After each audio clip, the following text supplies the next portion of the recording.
Okay, so that's me. And it says non-executive director of the UK Stats Authority. Well, that was true up to about a week ago.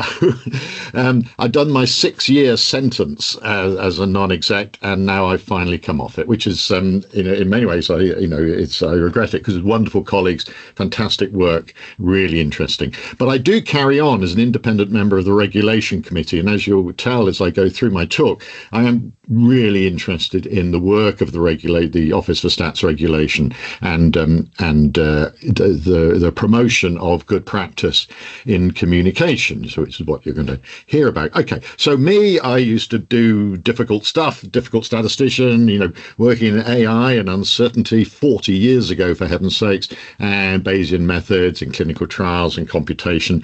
And then I was fortunate enough nearly 20 years ago to get funded by David Harding from Winton Capital Management, a hedge fund, to go into essentially stats communication. And so then I could make a documentary with Hannah Fry on climate change and one on Tiles You Win on chance, and get on winter wipeout and jump over the big red balls, not very successfully. And then I did a lot of work in COVID, you might remember, and that got me on desert island discs, which is, so those bottom few, the wipeout and the desert island discs, are of course the career highlights that anyone should aspire to. There's nothing left for me to do. And I've written books, Art of Stats in particular, sold rather well, and that's my new book. And it's just coming out in plug.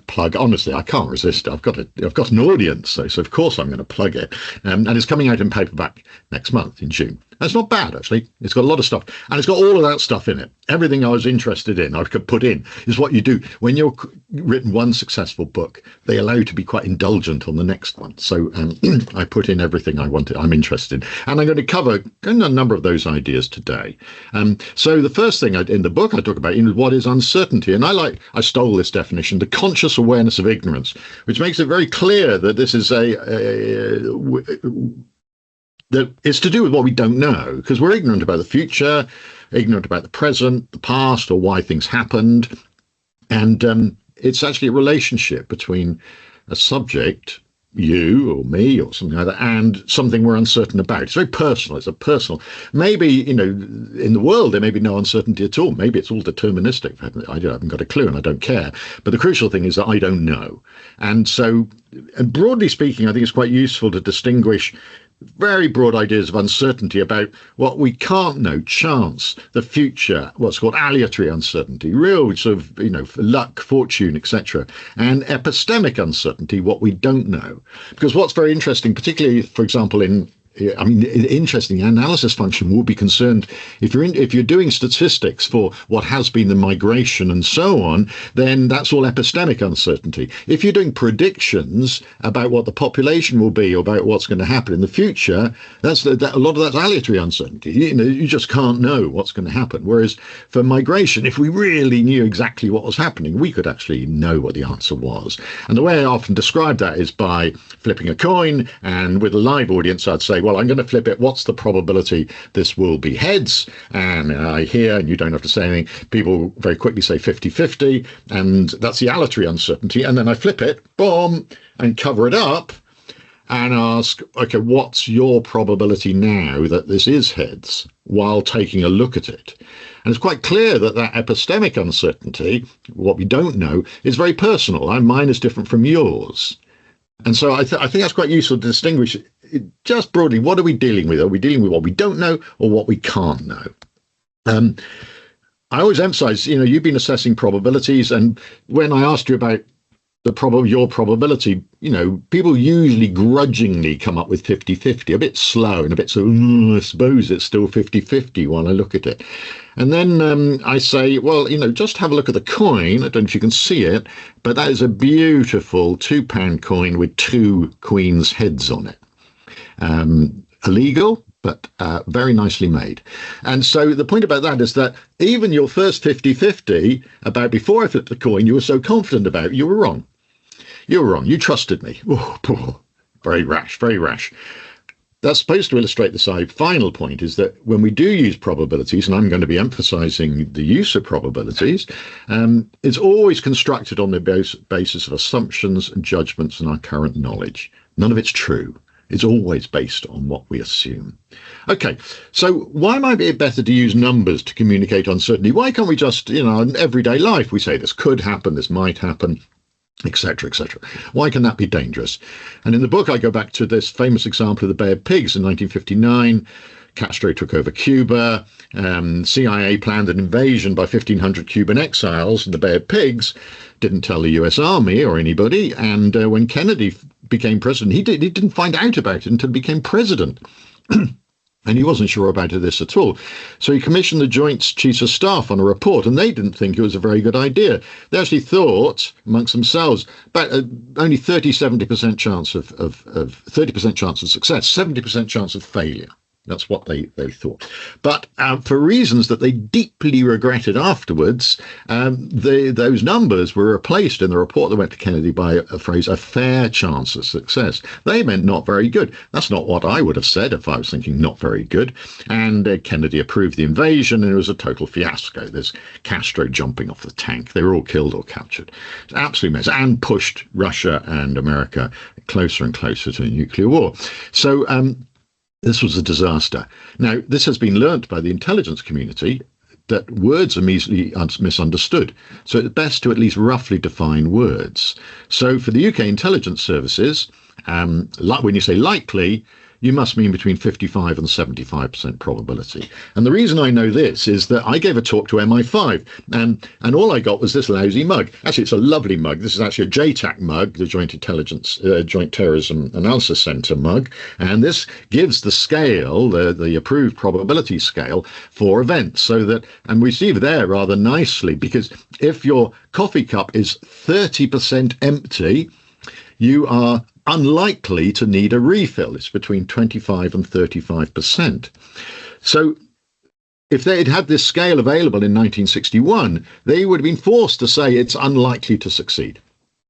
That would have been mandated by the use of a scale like that. You can just see the advantage of having a mapping between the words and the numbers. 50 years later, another US president was faced with another very difficult decision when it was reported that Osama bin Laden was in the compound in Abbottabad, whether to send in the SEALs. And this is pure epistemic uncertainty. Either he was there or he wasn't. It wasn't to do with whether the operation was a success, it's just whether he was there or not. And so what he did, and I'd like to come back to this later, is set multiple independent teams to assess the probability that he was in the compound, the epistemic probability. And afterwards, Obama said some thought it was only a 30 to 40% chance. There may have been a red team set up to be deliberately rather pessimistic. Others were really gung-ho. Yeah, 80 to 90% sure he's there.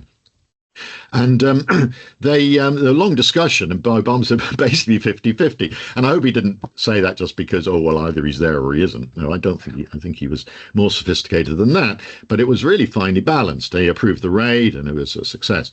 So it's been argued since then in academic papers, should the intelligence officers have all got together beforehand to come up with a single probability? And in this paper, they think they should have. I totally disagree. I think the person who has responsibility should see the diversity in opinion among his advisors. That seems to be part of the uncertainty, is whether there's disagreement between your experts. And we'll come back to that a bit later. Okay. Let's look at, for example, other uses of risk, communication of risk at the moment, the terrorism threat levels, and where currently severe, highly likely. So that's highly likely. So that's from the Government UK website. Now, highly likely, if you remember back to the mug, is 80 to 90% probability. What? 80 to 90% probability. But what's not clear is this is over the next 6 months. You have to, I think this is pretty poor. In fact, you have to search quite hard to find out that this means over the next 6 months, except the critical one. All the others are based on over the next 6 months. It's really important whenever you're talking about any probability, always to give the time period, what it's based over. It's there, and it's reported in the recent BBC stuff, but it's not very obvious in the main websites. And I think that's unfortunate. The UK National Risk Register actually has been updated, so this is 2023 version, which I find fascinating. I mean, there's hundreds, there's 60 something risks, 63 so risks in there, and only the first few. And it's the first time, like 2023, where they combine both the malicious and the non-malicious risks all into a single register. But the likelihood scale, and again, it's not very prominently reported, that this is 5 years for non-malicious risks and 2 years for malicious risks. So, for example, if we look at assassination of a high-profile figure, well, we're talking about since that's a malicious one, we're talking about what's the probability of that happening over the next 2 years, which is 25%. That's risk 6. So 25% chance, and I think that's a fairly reasonable assessment. They think it's going to have limited impact, which seems a bit, unfortunate for the figure, but it maybe depends who it is. But I think this sort of exercise of at least putting rough numbers on these and a defined time period is an incredibly valuable thing to do. Now, of course, I'm going to come back to the code of practice, because what I want to do is to I'm going to go in and out of the code of practice, showing how, well, essentially what I'm arguing about, how much it is represented at the moment in the code of practice. So the code of practice of statistics, the new version, edition 3. The crucial thing about this is that it's based on this idea of the TQV structure: trustworthiness, quality, and value. And I give whole talks just on the importance of trustworthiness, that it's not a matter of trying to convince people to trust us, as philosopher Honora O'Neill made absolutely clear. That's the wrong aim. You have a duty to be trustworthy. You have to earn that trust. All the responsibilities upon the authority, the deliverer, to be trustworthy and to earn that trust.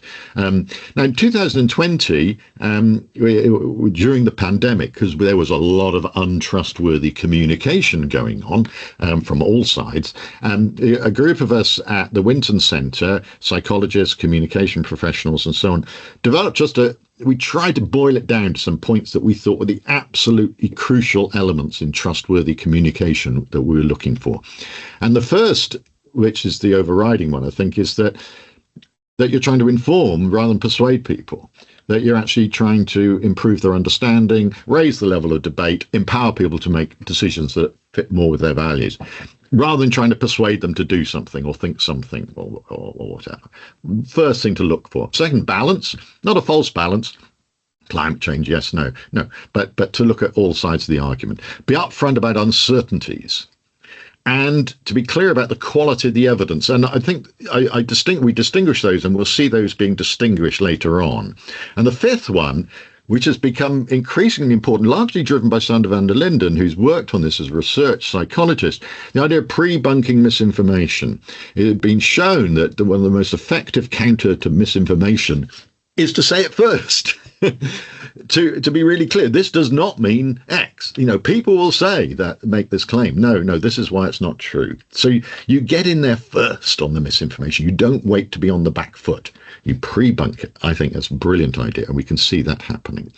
Okay, so these became part of the counter disinformation toolkit for the Government Communication Service. These have been rearranged and renamed so they form the PROVE framework, but basically they're the same things. So let's just quickly look at some untrustworthy communication. This is the sort of thing that I'm always fascinated by. Insect population must be saved or life will disappear. No, there is a risk to insects, of course, but let's look at this actual story. A decline in insects across the population is a major crisis. Here's The Guardian. More than 40% of insect species are declining. Total mass of insects, catastrophic collapse, blah, blah, blah. And this was based, but we got to say, well, is this an unbiased review of the evidence? It was a review.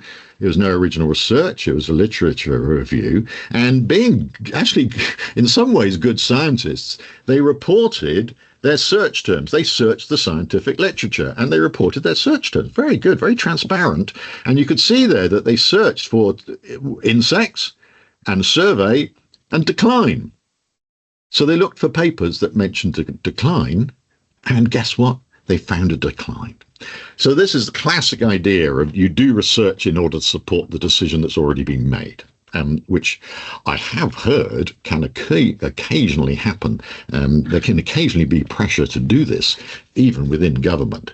Tut tut. Anyway, so this was pretty bad. I mean, it's awful. And actually, my colleague said, look, if you searched for increase, you got more papers coming out, which is really bizarre. Anyway, so it's totally untrustworthy because they cherry-picked the evidence. And no doubt, there is a problem with insects. And this is an example of, this is a good term, a good takeaway here, the term white hat bias. Bias leading to the distortion of information in the service of what may be perceived to be righteous ends. I think it's brilliant. It says, we're the goodies, and so we are allowed to cut corners because we're right. And we need to persuade people about this, that this is an issue. People must change their behavior.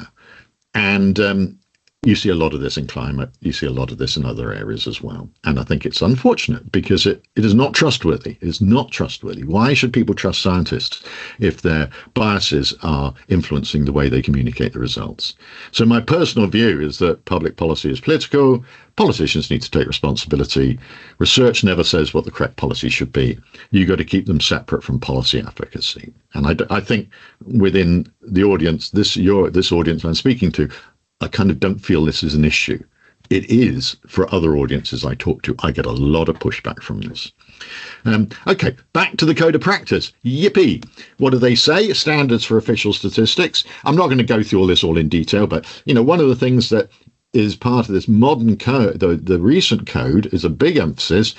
Here we got, right in 7.3, anticipating possible areas of misunderstanding or misuse, as well as obviously, 7.2, giving estimates of error, confidence in the statistics, uncertainty in the estimates. Huge there amount, the uncertainty and the quality is in there right throughout it.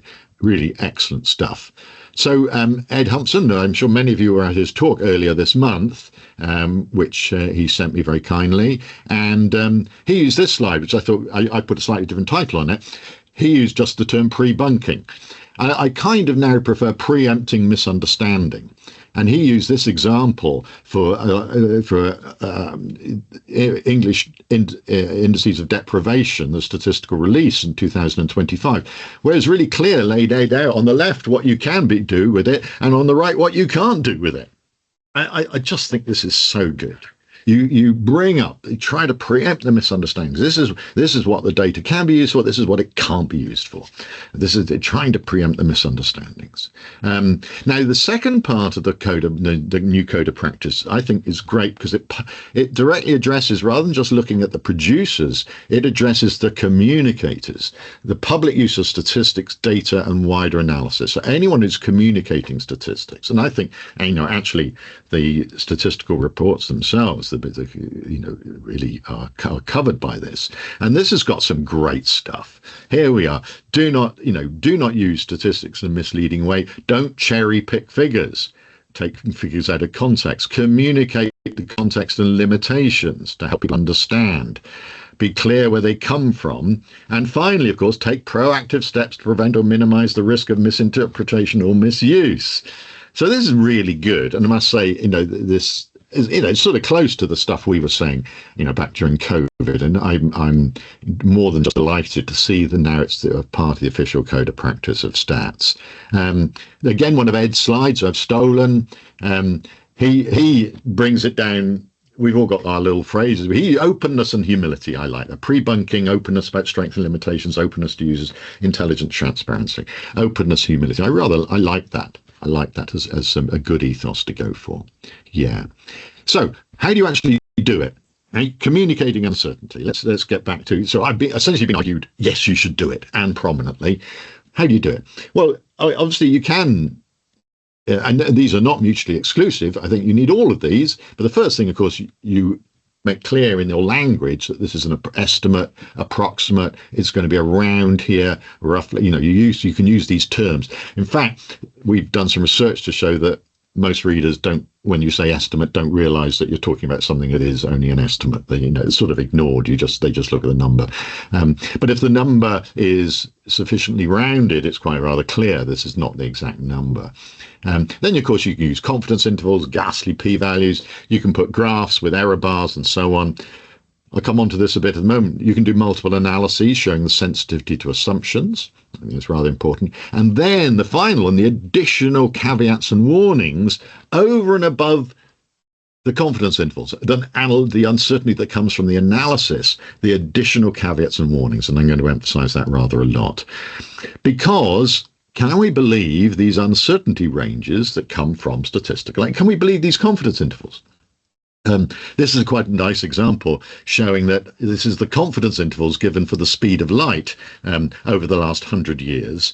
And for quite a long time, during the 30s, 40s, up to the 50s, the confidence intervals clearly excluded the true value. They were underestimates. There's whole papers about, is light slowing down? Written in the 1950s, or 40s it was, I think. Is light slowing down? No, it wasn't. These are just bad bias measurements where the confidence interval was too narrow. So another example of this, margins of error based on measurement assumptions, and they're incorrect. So the intervals are too narrow. Okay, this is the one I like. Remember in the pandemic, the R number, well, we all know, and we would all rather forget it, I'm sure, but SPY-M had 8 teams using 12 models to estimate R. Really, good teams coming from very different backgrounds with very different perspectives on how to do the model. Some were rather deterministic differential equation type models. Some were really complex simulation, agent-based models, all sorts of models. And those the coloured ones, the 12 bars on the left, the coloured ones, are the estimates and the uncertainty intervals for R. Most of them don't overlap. Now, they're all estimating the same quantity, the average R, from, a lot of the same data, overlapping data, but they use different data sources and they did different things. The intervals don't even overlap. They're clearly far too narrow because they assume their model is true. And the one that we know is that none of these models are true. So all of these are wrong. If we only did one team, we wouldn't know. We wouldn't know that they were wrong. As it was, the teams met and apparently had a very nice discussion to produce a pooled estimate, an interval. Apparently there's a lot of humility in the team, saying, "Well, I don't think we've got this very well this month," and so on. So they were generous to each other, and they produced. And I thought the most excellent science. They published this. This is from a public available document. They published all the results, and that seems a bit like going back to the Bin Laden situation. The enormous value of having multiple perspectives. Bit expensive to have multiple teams all looking at the same problem, but to have that diversity of viewpoint is incredibly valuable because then you can see the sensitivity of the conclusion to all the assumptions being made. So I thought it's a really good lesson because in the end we get back to George Box, a great statistician. All models are wrong and some are useful. So again, just like flipping the coin, your conclusions are always based on your assumptions and judgments, and they may be wrong. So what do we do when we admit that the estimates and intervals are not actually enough? They don't encapsulate all the uncertainty. If you had a really lovely randomized trial or a perfect survey based on a perfect probability sample, then I think you might think that the confidence interval actually did encompass the genuine uncertainty. But in real life, they never do. There's always sources of uncertainty that are not included in the actual calculated interval. And in the book, I try to drive that, display that. And along the top is the standard stuff we learn, what I call the direct pathway to uncertainty. We got mathematical models. We might have multiple models and things like that, but it's a quantitative analysis of the evidence at the face value, and that leads to an expression of uncertainty about a probability or an interval or a distribution or so on. But there's an indirect path to uncertainty as well, and that's to do with some more doubts about, well, how good is the evidence? Are there biases? We got missing data. The data's inconsistent. Experts don't agree. There's information gaps.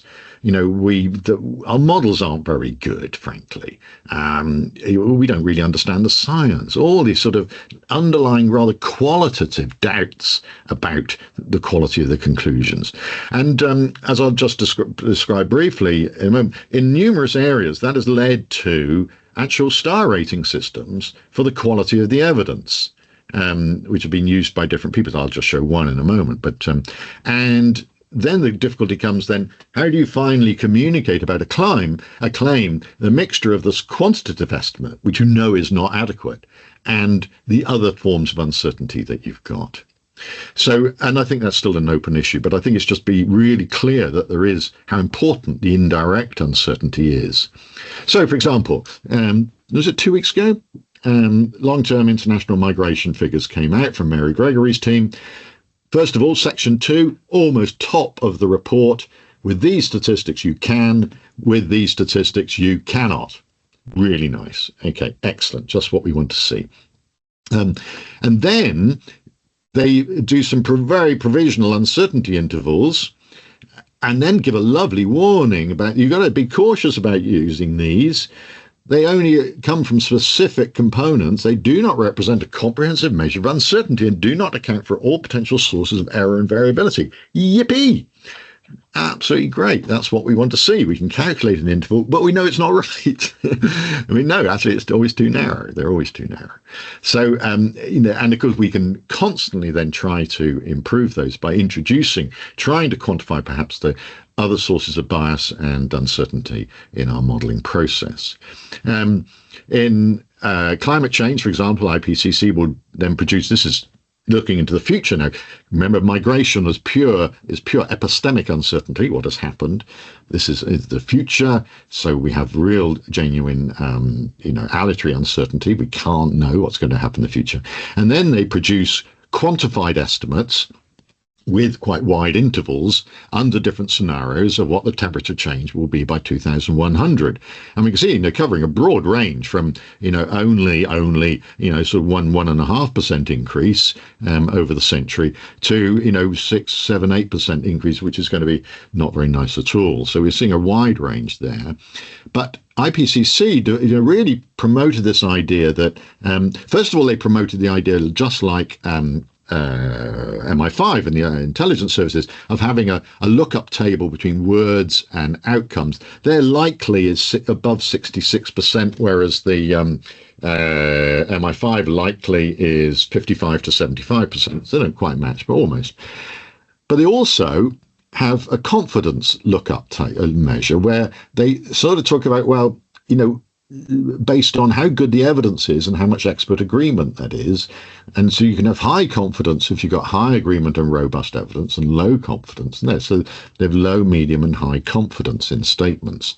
So they might say the likely range of total human cause global temperature. So, but then they say in 2019, atmospheric CO2 were higher at any time in the last 2 million years. High confidence in that claim, that overall claim. Good evidence, strong expert agreement. So when they don't want to quantify something, and sometimes they put confidence statements on the probabilities, which again I think is quite a reasonable thing to do. So seeing this, that you can't put everything necessarily into numbers. And I like this. There's, as I said, scales for assessing quality of evidence. You've got them in intelligence, there's a confidence scale there. The grade scale, sort of star rating in medical systematic reviews, climate modelling, and in UK policy analysis, scale for low to moderate to high and high, which was extensively used during COVID to assess the confidence in the various claims, perhaps about the non-pharmaceutical interventions on there. I just want to say personally, I found, oh my God, someone's phoning me up. So I found that incredibly useful when I was part of the team for the infected blood inquiry.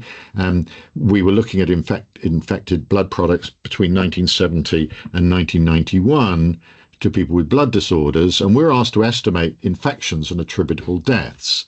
Now, when it came to HIV, with high confidence, with their registered, interlocking registers, and we could just say, look, 1,200 people were infected, roughly, close enough to that, and nearly 3/4 had died. So we could say that really with high confidence. Hepatitis C, we had to build a huge model, and we ended up making quantitative estimates with quite wide intervals. But there are a lot of assumptions in the model, and with medium confidence in the conclusions. About 27,000 people had been infected. Hepatitis B, the data was so bad, we refused to answer. We just said we can't do it. We got such low confidence in the quality of the data, we are not going to try to answer this question. It would be, even if we gave a huge wide interval, it would be misleading how we did. So having this idea of a measure of the confidence in the analysis, your confidence in being able to answer the questions being asked, for us was enormously liberating. It was really, I really found I felt I could do much more happy with what I was doing by being able to use this. Now, let's get into the real messy area. Okay, I've got this picture in the book, which I stole from Andy Sterling, which is quite nice. It's quite good to think in any area. Where are we in this? And it's not. I got quadrants, but it's all a continuum really. So along the top is your assumptions about the outcomes, and on the left is where you can list the outcomes. Either Osama bin Laden is in the compound or not. You got well-defined outcomes, and on the right you can't even list what might happen. When we think, what's going to be the impact of AI in 20 years' time? Whoa, I mean, come on. How are we going to be able to even list the possibilities? And then down the left, you got how well you can do the probabilities. Got good models, you can assess, you've got lots of data, or when you really haven't got a clue on the basis to assess probabilities. Top quadrant is where we'd love to be, a full risk analysis. Really, it's not plausible to do this. Bottom left is like the National Risk Register. We can list the possibilities quite well. We define those, but we can only put rough probabilities on them. Now, the bottom right-hand corner is the interesting one. We can't even think of what might happen, and we certainly can't put probabilities on them. What's called it's sometimes called radical uncertainty. I like deep uncertainty. What do we do in those situations? And someone suggested this connection to me. I stole this idea. What's the connection between a magician and Trump? And I didn't think it. Somebody said in an audience once, misdirection. I thought, oh, that is so clear. It wasn't what I was thinking of, but misdirection is really good. No, what I was thinking of, but both we should expect surprises. For a magician, we know something's going to happen that we didn't expect to happen. Because of misdirection, whatever. He's getting you to focus on one thing, and suddenly a surprise will happen. Trump does the same. This is part of his style. So we've got to expect the unexpected to some extent. We cannot assume that just because we've tried to make a list of what might happen, that's going to include what might happen. I've got a kind of a walking black swan generator. So we have to be really, what I say, we need two things, humility and imagination. The humility, which Ed mentioned, of course, we need as well. You need the humility to admit your uncertainty, admit you just don't know what might happen. And then you have the imagination to try to think of what might happen. I've got humility. I've got no imagination, so I'm hopeless at this. This is why you need red teams. You need people with, different sorts of people to do this. Because to try to think of these scenarios that might play out in the future, possibly some way in the future, you can kind of think forwards of what could happen then, what could happen next year, or you could think backwards of what might happen and how it could end up. Now, the Ministry of Defence employs science fiction writers, bless them. It was great to envisage surprising futures. They're good stories. They do say, this does not come with, these stories are not necessarily endorsed by the Ministry of Defence. There's a fantastic one about a mass drone attack on London. These were written years ago, which is, it does sound frighteningly prescient given the drone development that's happened. So you can then try to think backwards of how could these come about. So there's different ways of trying to structure this imaginative future, possible futures, to try not to be surprised. Yeah. Now, just to finish, coming to the end now. Oh, that's good. I'm done quite good. Oh, good. I'm going to have enough time for questions. I always get asked, well, okay, it's all very well you saying all this stuff, But if we admit uncertainty, if we acknowledge uncertainty all the time, nobody will trust us. Nobody will believe. They'll just go to somebody who is absolutely confident about what's going to happen. Nobody will trust us. Now, this is just wrong. I think this comes from people who really don't know, don't like admitting uncertainty, and don't know how to do it, don't know how to do it in a trustworthy way. So we did an experiment, I think, well, my colleagues at the Winton Centre did a brilliant experiment, really absolutely evaluating those 5 points that we had in 2020: inform, not persuade, balance, uncertainty, quality of evidence, and pre-bunking. And what they did was randomize people to see one of two messages, just one or two messages about vaccines or nuclear power. And one of them was the standard persuasive message: vaccines are safe and effective. Boom. Nuclear power is safe and effective. Boom. And just sort of haranguing, the standard sort of comms, sadly, that one tends to get. And the other was much more balanced. Well, vaccines, how do have some problems. They're reasonably safe, but they do kind of side effects. They're reasonably effective, and they're not completely effective. And for some people, and it's a matter of weighing up the potential benefits and harms. That sort of message. And what we found, this is rather predictable. And then you ask, what message do you trust? How trustworthy do you find the message? And what we found is that for people who had positive prior beliefs about COVID vaccines or nuclear power, it didn't make any difference at all. You could have told them anything and they'd have said it was just fine, because they already thought COVID vaccines and nuclear power were just tickety-boo. Now, what's interesting is to look at the people who were the opposite, who had negative prior beliefs about the skeptics about COVID vaccines and nuclear power. And it's clear there that the message that was informing them rather than persuading them, the balanced message, was considered significantly more trustworthy.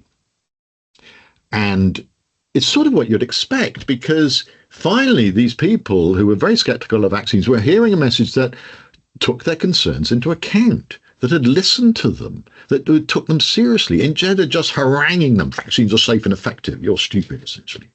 So that was found more trustworthy, and it makes sense. But what it means is that the standard message is actually decreasing trust in the people the message is trying to reach, because presumably it's aimed at the skeptics, because the people are persuaded, it makes no difference.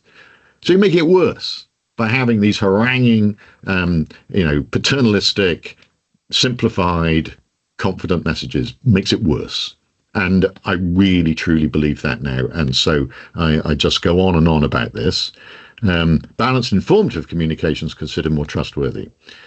Standard message, decreasing trust in the group being targeted. So, I'll come back to another slide. I got a slide about that in a minute. I'm slightly out of order, but we'll come back to it.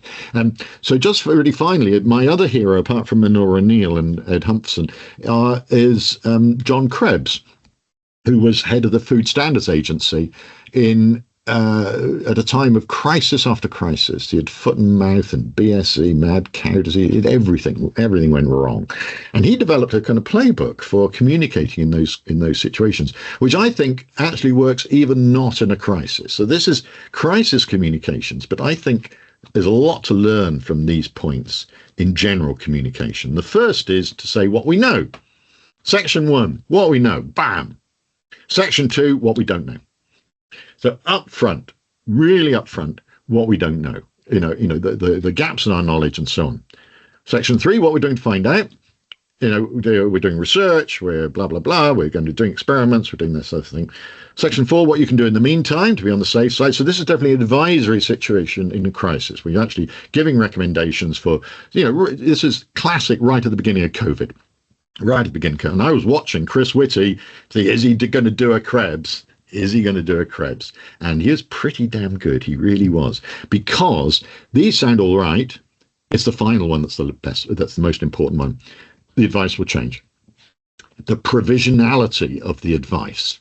And I know of no politician who can do that they're always absolutely confident that what they're saying is the final truth.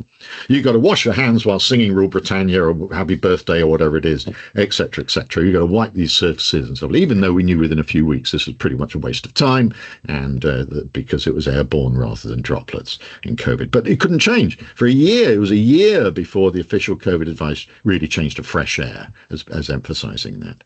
And the WHO was even worse at just sticking to their guns and refusing to change their advice because they'd painted themselves into a corner with their absolute confidence in their initial statements. So that idea of provisionality, I think, is absolutely universal in situations where you're actually giving advice. So my final slide, really, which is one I should have come just after the balanced information, is World Health Organization. This is their webpage. Vaccines are safe and effective. Is this trustworthy communication? I think no. I think that's misinformation. I think it's outrageous, that statement, to put that ahead of all. It's immediately contradicted by the paragraph underneath, which says there are rare side effects. So it's immediately contradicted. They're not completely effective. Actually, the little one I might get, when I'm talking to a live audience, I say, okay, that's 5 words. I'll allow you 10 words to say something that's more trustworthy. That actually is true. That's not trustworthy. So what is trustworthy? But you're allowed 10 words. And I've got an idea. I've had one that, well, I didn't have it. Someone else suggested it, so I might come back to that later. So communication, there's no correct way to do it. Standard advice, you've got to know your audiences, decide what's important for each audience to understand, try different methods, experiment with them, which is what we did. Multiple layers, a gist level, basic quantities, detailed analysis. So layered communication. You can use words and numbers and graphics, but overriding it all is trustworthiness. So that's my basic thing. Yeah. Oh, blah, blah, blah, blah, blah, blah, blah, blah. Worthy statements. This is what I've said. So I hope you can have access to my slides because that's just blah, blah, blah. But just want to finish off. I have personally contributed misinformation. And I'm secretly rather proud of this because in 2020 on the Today programme, I was discussing possible Christmas rules. And I said raised voices could spread the virus and maybe singing may be banned. And our choir could only sing. We did sing finally in masks outdoors 2 meters apart. It was good. It was fine. It worked.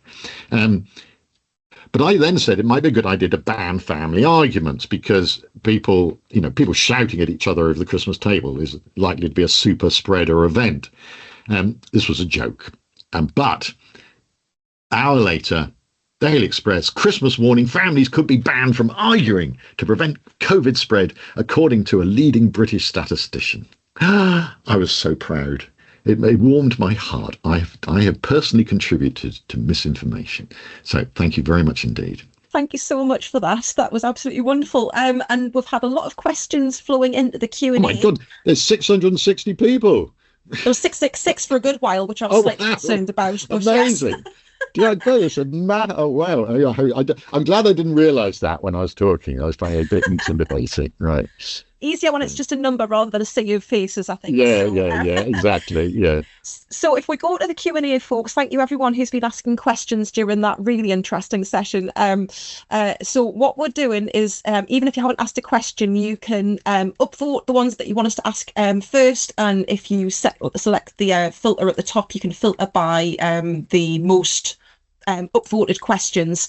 So David, let's get you started with the most upvoted question, which has been upvoted 33 times, and this is from Mitch, who asks, what would your advice be for communicating uncertainty to non-technical folk who may not necessarily have as strong a grasp on statistics and probability as we do, and may be sceptical about the value of evidence in decision making? Great question. Massive problem. And of course then you have to take it, that's my final slide about, you have to know your audience, you know their capabilities, their interest, their ability to engage with words, graphics and others. Well, basically you try to keep the numbers out of it, and using carefully chosen words, which may or may not have a direct interpretation, but you don't have to go on about that. A lot of it, I think, is good graphics as well. You can show uncertainty about a number by, I like blurring myself. fan charts and things that people understand them. We've done lots of experiments. Very, really people with low numeracy understand these things, that instead of having a single projection, if you think of a population projection, you might have a fan around there showing there's uncertainty. And people do understand that if it's well explained, well labeled, and so on, because it's not like people, there's this idea, people don't like uncertainty. Well, people do like uncertainty. They know they know you can't predict what's going to happen. People aren't stupid. Don't treat people as if they're stupid. They may not have very much knowledge and they may not have great numeracy, but they're not stupid. And so I think that if you think about it, and the crucial thing is, I think, is knowing your audience and respecting your audience. I think I said that on my final list, not treating them with contempt as little kids just to be shouted at and simplistic messages repeated at them of overconfident. Why should anyone trust you with overconfident, simplistic messages? So it's hard. It's work, and it's more work than for a more sophisticated audience, but it can be done. And I said, a mixture of words, simple graphics, and if necessary, some numbers. And we found in our research that even, again, low numeracy, they're quite like a range between X and Y is actually just fine, absolutely fine for low numeracy people. But again, a lot of people don't have a feel of magnitude anyway, so just numbers. And once you've got to count the zeros, it's completely disastrous. So you need to be able to put everything into a context so people can have a grasp of actually, is this a big number or not? But that's, general communication of complex evidence. But my feeling is it can be done, and people give up too easily and say, nobody will understand. We'll just have to tell them vaccines are safe and effective. Yeah, absolutely. It's that whole tell me like I'm 12, otherwise perhaps you don't fully understand what you're telling me, isn't it? Yeah, absolutely. Thank you so much. So the next most upvoted question is from Thomas. Thank you, Thomas. I really like the different approaches to communicating uncertainty, but I worry that most users won't read these and it ends up being statisticians talking to themselves. How do we make sure uncertainty is easily interpretable and actually read and considered by less skilled users? So a similar question. Yeah. No, all this is very important. Well, the first thing is you don't just leave it to section 17. And the limitations. That's why it's got to be brought up early, because otherwise people take the wrong conclusion. It's crucial. And again, you're not doing uncertainty just for the sake of it. If it doesn't matter, you don't have to make much of it. If it actually, it makes no difference to the conclusions and the broad conclusions, so you can downplay it. And so the first thing is to decide, is the uncertainty actually important or not? When we did communication about risks and benefit of the AstraZeneca vaccine, we didn't use any uncertainty, even though we knew them, because it wasn't worth it. It would have just been unnecessary complication. So there's no point in, if it really makes no difference to the main conclusions, then it can be in section 17, essentially. It's just that if it's important to prevent misunderstandings, then it's got to be upped. And then you can put it into verbal warnings as to, well, these numbers, may appear to be different, but, just by chance alone, you can get differences this large. You don't say p-values, you don't say, never use the word statistical significance, etc., not that high up anyway. And so, but you can use that sort of explanation. So the crucial thing is the communication is driven by what you want to communicate, not what you feel should be communicated, because otherwise, you can't just dump things on people and expect them to be interested. Yeah. Fantastic. Okie dokie. So next is upvoted 30 times, and this is an anonymous user, but hello anonymous user. You've argued that uncertainty should be seen as a feature, not a flaw. How can statistical producers design uncertainty communication so users actually value it rather than treating it as a warning label? Yes, no, that's very good. I think, again, you had to think about the communication. The first thing is you've got to just do it, and just so it is part and parcel of the communication. And it's not apologetic. Do not apologize for being uncertain. Confident uncertainty. I'm uncertain. What are you going to do about it? And it works. Again, in our experiments, that confident uncertainty does not decrease trust in audiences, because people aren't stupid. They realize you can't be if the evidence is not that great.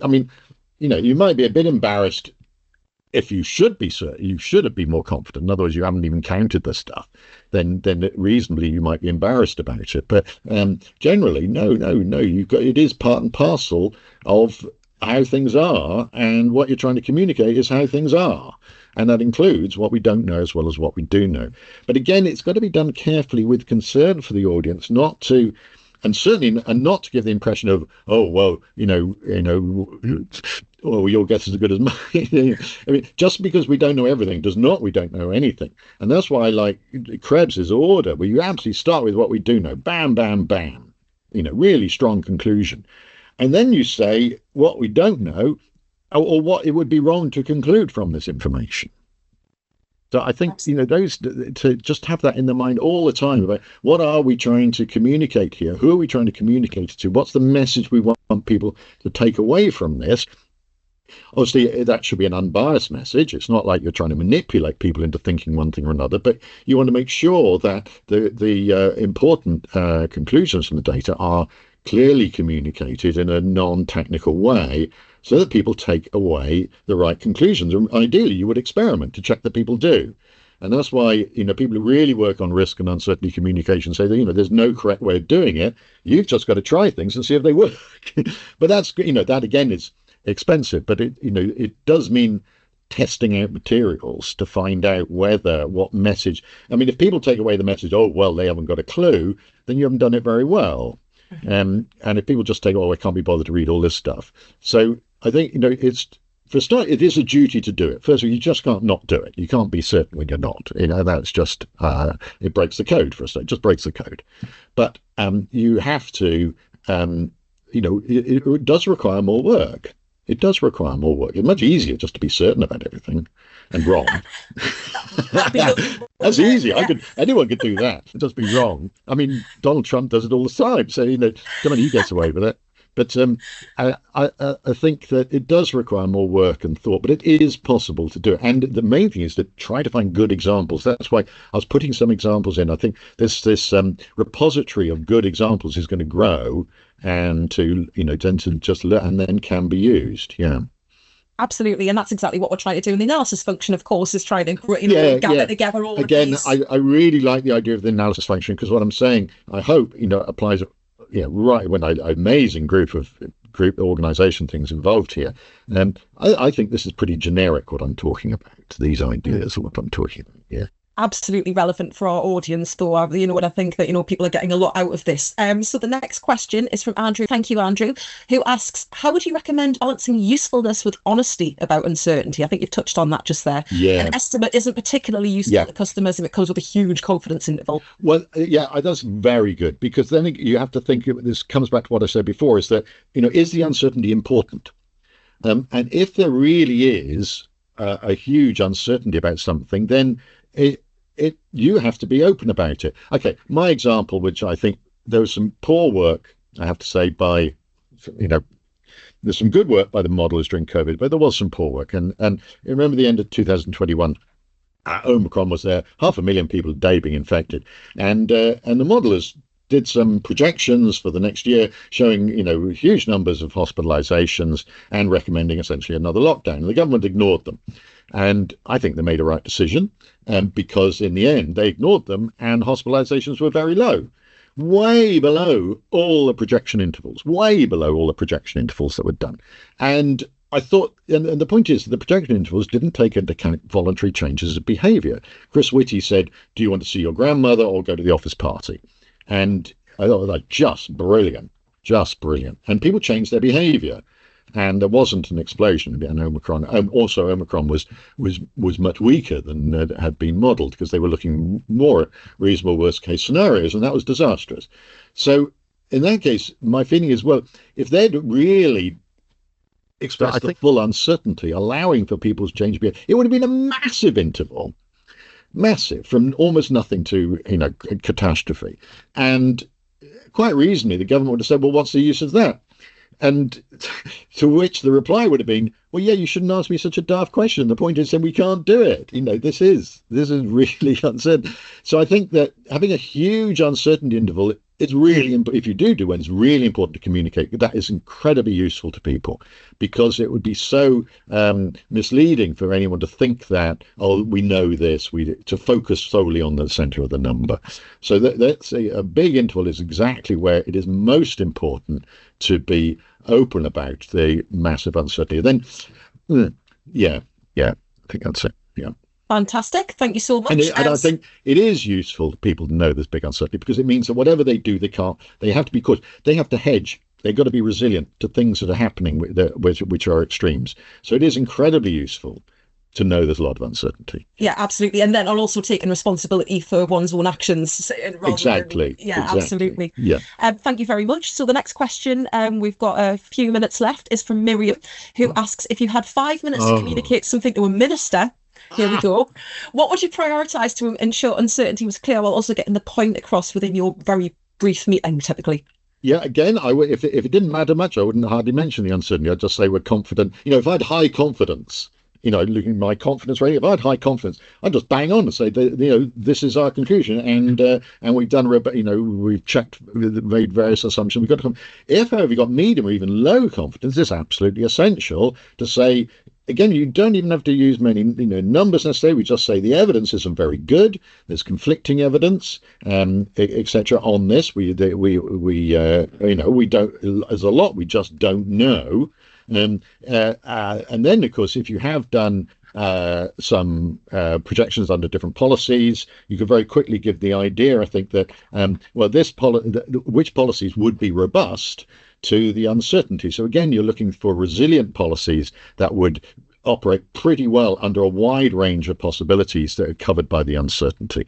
So, and because then you're into slightly down in the bottom corner of that thing, where you've got quite deep uncertainty and where you're looking for resilience all the time, resilient decision making that is resilient to things that you, when we're there, to the surprises. So you don't want to optimize in those situations. So it's dangerous to optimize, because optimization is all dependent on assumptions. So it completely depends on how big the uncertainty is. If it's not great, don't even have to mention it. If it is great, I think you'd be looking for resilient strategies. And I think you should be able to get that into 5 minutes. But don't mention it unless it's helpful. Don't mention it unless it's helpful. Brilliant advice for life, I think, generally. Yeah. So the next question, we'll try and fit as many of these in as we can, folks. So this is from Shawnee, who asks, as analysts, how do we reconcile that we're often working with or providing analysis to teams with different goals when it comes to communicating uncertainty? Yeah, well, that's again is what I had on the slide about knowing your audiences, and there are different audiences who may have different goals, they may bring very different things, and ideally your message should be tuned to different audiences in order to suit what they're interested in, because some may be interested in one thing, so ideally, of course, you would have different messages, different framings for the different audiences. Now, you can't always do that, but you can at least try to be aware of the different audiences. So what you're doing should be useful to a wide range of people. You might even mention, for those interested in this aspect, one group may be trying to protect against the worst. So they may be really looking at worst case scenarios. Others may be trying to have a more optimizing feeling of just or going for business as usual, whatever. So I think that you need to at least know your audiences. So that's my first thing. The first rule of communication is to shut up and listen. Second rule of communication, shut up and listen, to know your audiences about what their concerns are, so your messages can be adapted to that. Yeah. Fantastic. And I think that that's 11 o'clock by my laptop. So I'm just going to sneak in one more question. And I'm going to go with Aidan's, because it's got 26 upvotes and 7 thumbs up. And wow. Aidan asks, I know it's very hard to get across the idea of known unknowns and unknown unknowns. Yeah. I always thought Donald Rumsfeld got a lot of unjustified stick for trying to communicate a difficult truth without losing the confidence of your audience. How do we do that when some people take an alternate position, won't admit their uncertainty? Oh, I regard Donald Rumsfeld as one of the great sages of our time. And as you said, I in my book, he's there right at the beginning, how important he is. So, I mean, I think it is quite clear. I usually say, for unknown unknowns, it's when we can't even list the possibilities. There are things that are not within our grasp, but not within our conception. And so the first thing is, of course, to realize there are unknown unknowns. There's things we can't even think about. And then we start developing more resilient strategies. I think, again, it's not too difficult, because I got the idea of none of the above. So you might be able to list what might go wrong, and then you have to add a category at the bottom that says none of the above, something we haven't thought of. Yeah, that's Bruce And Does Millions, isn't it? That's his party at the end of Bruce Does Millions. yeah, Vote for yes, none of the yeah. above. Yeah, none of the above, but none of the above. And it's really, and that's the unknown unknowns. It's really, and what you want, my idea of using imagination is you should be trying to shift things from the unknowns into the known unknowns that you're thinking about and modeling and analyzing and discussing, but never think you've done it. There's always none of the above. Yes, and I think I think it's the sort of thing people are used to thinking about when they're filling in forms. So that's sort of the you could use Dole Rumsfeld's knowledge or language, or you could just say, well, there are these issues we've thought about, possible futures, but there, and that's why I like the expect surprises. There are always the possibility of surprises, and so that's why we need to have resilience. We need to have multiple supply chains. We need to have all sorts of things that can stand up to things we never even thought of. Yeah. Fantastic. Thank you so much. And guys, thank you so much for, we knew we weren't going to get through all of those questions in a session like this. Thank you very much. Great questions. Yeah. Oh my God, these are really good questions. Yeah, they are really good as well. Yeah. And what we might do, Sir David, is send you them across as well for your interest. And of course, if you were able to kind of respond to any of them in part, that would be fantastic. And we would, of course, publish that on the website. I'm happy for anyone to see my slides as well, get my slides as well if you want them. But fantastic. In which case, if you send them across to our team, guys, what we'll do is we'll upload them onto Analysis Function Basecamp. So there's a good reason to be joining to see Sir David's slides. But listen, thank you so much, Sir David. I've been so generous with your time, and I think that's been a really widely enjoyed presentation there. No uncertainty in that. But guys, do remember to fill out the evaluation form at the end of that, because it does help us with events like this. But thank you so much for your time and for sharing your knowledge with us. And thank you everybody for asking such learned questions. And for engaging so much. And unfortunately, we're going to have to leave it there. I think we could have gone on for another hour quite happily. But guys, this will be recorded, so this will be going on YouTube in due course. So do sign up to the Analysis Function newsletter to be amongst the first to find out when that's going to happen. And we'll look forward to seeing you at the last two events of AiG Month later on today. But thank you so much, Sir David. You have a wonderful day, and we'll hope to have you back again in the future. No, thanks so much, and a brilliant audience. I knew there would be. Yeah, of course, they always are. They're the best. Thank you, folks. Have a lovely day. Okay, bye.